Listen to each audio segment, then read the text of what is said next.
Nagsisimula ang pelikula sa isang bangkay na natatakpan ng puting kumot na hinahatid sa loob ng morgue. Si Pau na isang utility sa ospital ang naghahatid sa naturang bangkay. Saglit niyang binuksan ang katawan at ibinunyag na ang bangkay ay isa palang magandang dalaga. Pagkatapos ay inilabas ni Pau ang kanyang cellphone, at kinuhanan ng litrato ang babae. Isa siya sa pinakasikat na artista sa Spain.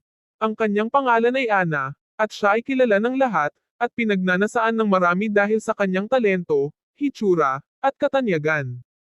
Siya ay misteryosong namatay sa isang party noong gabing iyon, at libu-libong mga tagahanga ang desperado na malaman ang dahilan ng kanyang pagkamatay. Samantala, ipinadala ni Pau ang larawan ni Ana sa kanyang dalawang kaibigan na sina Ivan at Javi. Mabilis silang pumunta sa ospital at tinanong si Pau kung makikita nila mismo ang bangkay. Namangha ang dalawang lalaki sa kanyang hubad na katawan, at hinawakan ni Ivan ang sexing katawan ni Ana. Sinaway ni Javi si Ivan ngunit mabilis ring sumuko sa sariling pagnanasa sa magandang babae. Iminumungkahi ni Ivan na samantalahin nila si Ana, at gamitin ang kanyang katawan upang palabasan ang kanilang mga katas. Pero hindi siya sigurado kung pwede ba talaga makipagsiping ang isang tao sa isang patay na katawan. Ibinunyag ni Pau na ito ay posible, basta gumamit lamang sila ng laway bilang pampadulas. Ibinahagi rin niya na sinamantalahan din niya ang mga patay na babae sa ospital noon, at nagawa niyang makatakas dahil wala namang sumusuri sa mga bangkay. Dahil dito, lumakas ang loob ni Ivan at ngayon ay napagpasyahan na magkaroon ng ilang oras na makapiling ang bangkay ni Ana. Sumang-ayon kaagad si Pau sa ideya ngunit nag-aalangan pa rin si Javi. Kinuha ni Pau si Javi at umalis sila sa silid para magawa ni Ivan ang gusto niya. Sa pagitan ng puwang sa pinto, tuwang-tuwa na pinagmamasdan ni Pau si Ivan na gumagapang sa ibabaw ni Ana at tuluyang nakapasok sa loob ng babae. Pagkatapos, lumabas si Ivan sa silid at sinabi kay Pau na pagkakataon na niya. Naghugas siya at sinabi kay Javi na ito ay isang makalangit na karanasan. Sinubukan ni Javi na konsensyahin siya sa kanyang ginawa ngunit hindi man lang nakakaramdam ng anumang pagsisisi si Ivan. Hinihikayat pa niya si Javi na magpanggap na buhay pa si Ana, at gamitin ang kanyang katawan gaya ng ginawa niya. Naiinis naman si Javi sa kinikilos ng kanyang kaibigan. Samantala, pabalik sa loob morgue, si Pau na ngayon ang nakasalang. Nasa ibabaw siya ngayon ni Ana at pinagsasamantalahan ang dalaga. Noong una, hindi niya namamalayan na nabuhay si Ana. Ang kanyang mga mata ay nakabukas sa takot, habang unti-unti niyang napagtanto ang nangyayari. Nakita ni Pau na siya ay buhay, at napasigaw siya sa gulat at takot. Mukhang nagising si Ana, ngunit paralisado ang buo niyang katawan. Nagtungo sina Javi at Ivan sa loob ng morgue para malaman ang dahilan kung bakit sumisigaw si Pau. Natuklasan din nila na si Ana ay hindi mapaniwala ang buhay. Nais ni Javi na impormahan ang mga awtoridad na si Ana ay buhay pero ginahasa na siya nina Pau at Ivan, at nag-aalala sila na makukulong kapag tinulungan nila si Ana. Dinalhan siya ni Javi ng isang basong tubig, habang si Ivan at Pau ay natataranta. Gustong humingi ng tulong ni Javi, ngunit sinubukan siyang pigilan ng dalawang lalaki. Naputol ang kanilang pag-uusap, nang may pumasok na isang utility sa loob ng morgue na may dalang ibang bangkay. Dali-dali nilang tinakpan muli ng puting kumot ang katawan ni Ana, habang nagtatago sila sa katabing silid. Pumasok ang lalaki sa loob at hinatid ang bagong katawan. Sinubukan ni Ana na sumigaw, pero naka-earphone at malakas ang music ng lalaki kaya hindi niya ito marinig. Nang tuluyan ng lumabas ng silid ang lalaki, bumalik ang magkakaibigan sa morgue at ipinagpatuloy ang kanilang pagtatalo kung ano ang dapat nilang gagawin.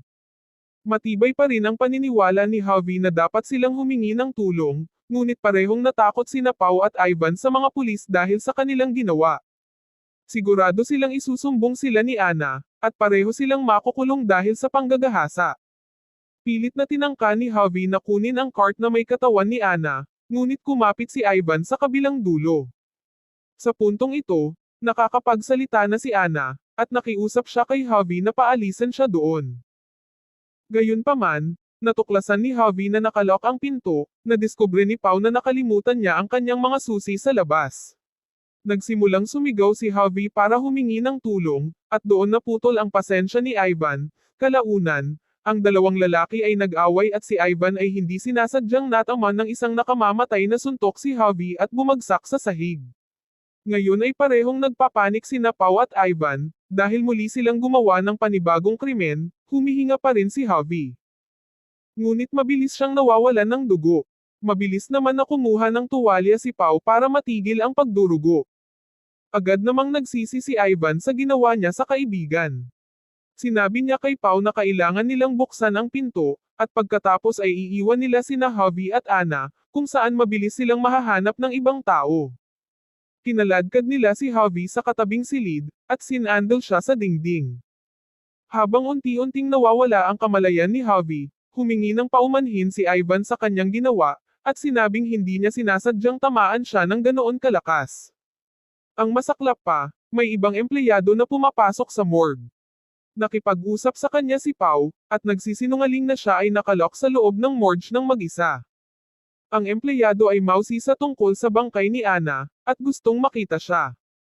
Ngunit mabilis siyang inakay ni Pau palabas ng pinto. Balik sa katabing silid, si Javi ay namatay na at sinusubukan ni Ivan na buhayin siya pero wala na ang lalaki. Matapos akayin ang empleyado, bumalik si Pau sa loob, at nakita ang isang balisang Ivan at isang patay na si Javi.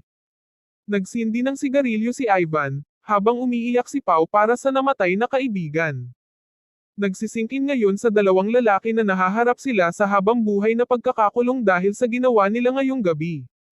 Ilang sandali pa, may naisip si Ivan na itatapon nila sa labas ang katawan ni Javi. Nagsalita si Ana at sinasabi sa kanila na kung palayain nila siya, hindi niya sasabihin kahit kanino ang tungkol sa kanilang ginawa. Agad na lumambot si Pau pero hindi naniniwala si Ivan sa kanya. Sinabi niya kay Pau na hindi niya tutuperin ang kanyang salita, at kailangan nilang tiyakin na hindi siya mabubuhay. Iginiit ni Pau na si Ivan lang ang pumatay kay Javi ngunit bumwelte si Ivan na nasa loob pa rin siya ng silid noong pinatay si Javi, kaya kakasuhan siya bilang kasabwat. Samantala, si Ana ay nakakuha ng lakas upang tumayo, at pumunta siya sa bangkay ni Javi. Kinuha niya ang kanyang cellphone, at nakipag-usap sa kanyang ama. Pagbalik ni na Ivan at Pau, inakala nila na pahamak na sila. Sinabi sa kanila ni Ana na sinabi lang niya sa kanyang ama na siya ay buhay at maaari pa rin nilang palayain siya at hindi siya magsasabi ng anuman. Gayunpaman, tumunog ang telepono ni Ivan, at sinabi niya sa ama ni Ana na maling numero ang nakuha niya. Pagkatapos ay ibinalik nila siya sa morgue, at sinubukan ni Ivan na sakalin si Ana. Pagkatapos ay bumuo siya ng isang plano, at inutusan si Pau na gapyusan si Ana habang siya ay umaalis at kumuha ng malaking basurahan, upang ilagay nila dito ang katawan ni Javi. Nang wala na siya, kumuha si Pau ng isang rolyo ng gauze na magagamit niya para itali si Ana. Sinusubukan siya ng babae na kumbansihin na palayain ito. Sinabi pa niya na ilalagay lamang ni Ivan ang lahat ng kasalanan sa kanya at imbis na buhayin si Javi ay nagawa pa niya itong sakalin. Muli, hiniling niya kay Pau na palayain siya, at nangako siyang wala siyang sasabihin sa otoridad. Dahil dito, nagdadalawang isip si Pau ngunit sinusunod pa rin niya ang utos ni Ivan. Saglit niya itong iniwan pagkatapos na itali. Pagkatapos ay gumapang siya palabas ng morgue, at sa basement ng ospital, habang hindi niya maigalaw ang kanyang mga binti. Bumalik si Ivan at natuklasan na wala na siya, at hinanap siya ni Pau. Matagumpay niyang naiwasan ang mga ito, at nakarating sa elevator ng basement. Pumasok siya sa loob at halos magsara ang mga pinto. Ngunit binuksan ni Ivan ang mga pinto ng elevator sa huling minuto, at hinayla siya pabalik sa loob. Dinala niya siya pabalik sa morgue, at dumating si Pau ilang sandali pa. Sinabi niya kay Pau na tatapusin na nila ang mga bagay ngayong gabi. Sa pamamagitan ng pagpatay kay Ana, tinitiyak nila na ang kanilang mga pagkakasala ay hindi magmumalto sa kanila sa natitirang bahagi ng kanilang buhay. Sinumbatan ni Pau si Ivan tungkol sa pagsasakal kay Javi. Ngunit si Ivan ay nagalit lamang sa kanya, at pinilit siyang bumalik sa usapin. Nagpa siya ang dalawang lalaki kung paano nila papatayin si Ana. Nag-iisip sila tungkol sa paggamit ng mga table tasks, ngunit kailangan nila ng isang paraan na hindi mag-iiwan ng marka, at hindi makikita kapag siya ay na-autopsy. Kumuha si Ivan ng ilang mga sheet mula sa malapit na aparador, at ibinigay ito kay Pau. Idiniin ng dalawang lalaki ang mga sapin sa mukha ni Ana para masuffocate siya. Sa wakas, siya ay namatay. Dinala nila ang kanyang katawan pabalik sa cart. Pagkatapos ay kinuha nila ang katawan ni Javi mula sa katabing silid, at itinago ang kanyang bangkay sa loob ng basurahan na nakuha ni Ivan. Sinabi ni Ivan kay Pau na ilalabas niya ang basurahan, habang ibabalik ni Pau ang bangkay ni Ana sa line-up ng morgue. Kailangan niyang ibalik siya sa kanyang anyo nang dumating siya sa ospital noong gabing iyon. Hinaplos ni Pau ang katawan ni Ana gamit ang isang sponge, upang alisin ang mga markang natamo niya habang sinusubukang tumakas. Itinulak ni Ivan ang basurahan sa labas, at iniwan ang katawan ni Javi sa kalye. Matapos siyang linisin, tinakpan ni Pau ng puting saplot ang katawan ni Ana. Pagkatapos ay ibinalik niya ang cart sa orihinal nitong posisyon. Kinuha ni Pau ang kanyang backpack at aalis na sana. Ngunit lumakad siya pabalik sa katawan ni Ana, hinawi niya ang kumot, at ibinulong na kailangan niyang magpanggap na patay na siya. Ipinahayag na buhay pa si Ana, at hindi siya sinakal ni Pau hanggat kaya niya, dahil ayaw niyang patayin siya. Kailangan na lang niyang kumbansihin si Ivan na totoong patay na si Ana, kaya aalis silang dalawa, at makakatakas si Ana sa morgue at humingi ng tulong. Bumalik si Ivan at siniyasat ang katawan ni Ana. Nagpapanggap pa rin siya, at sapat na iyon para kumbansihin siya. Si Pau ay sabik na lumabas ng pinto, pero sinabi ni Ivan na parang may nakalimutan siya. Sa kalaunan, tumigil siya sa pag-alala, at sila ni Pau ay lumabas ng morgue. Ngunit nang makarating sila sa elevator, napagtanto ni Ivan na naiwan niya ang kanyang ID sa morgue. Sinisikap ni Pau na pigilan siya na bumalik pero pinipilit siya nitong bumalik doon. Pagbalik niya sa morgue, nagulat siya nang makita si Ana na naglalakad, at nakasuot ng hospital gown. Nagalit siya at napagtanto na pinagtaksilan siya ni Pau, at tinulungan si Ana na magpanggap na patay na siya. Inatake niya si Pau at sinimulang sakalin siya, ngunit sa gitna ng kaguluhan, sinaksak siya ni Ana ng isang pares ng surgical scissor.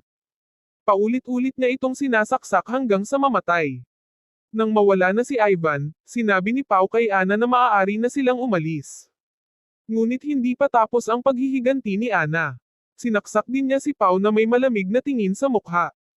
Pinagbabayaran niya ang ginawa nito sa kanya. Dahil kahit sa huli ay sinubukan niyang tulungan siya, siya ang dahilan ng sakit at trauma na dinanas niya ngayong gabi. Sa pagtatapos ng araw, siya pa rin ay isang rapist. Nagtapos ang pelikula sa pagbagsak ni Ana sa sahig pagkatapos patayin sina Ivan at Pau, na inaangkin ang tagumpay laban sa mga lalaking nagsamantala sa kanya.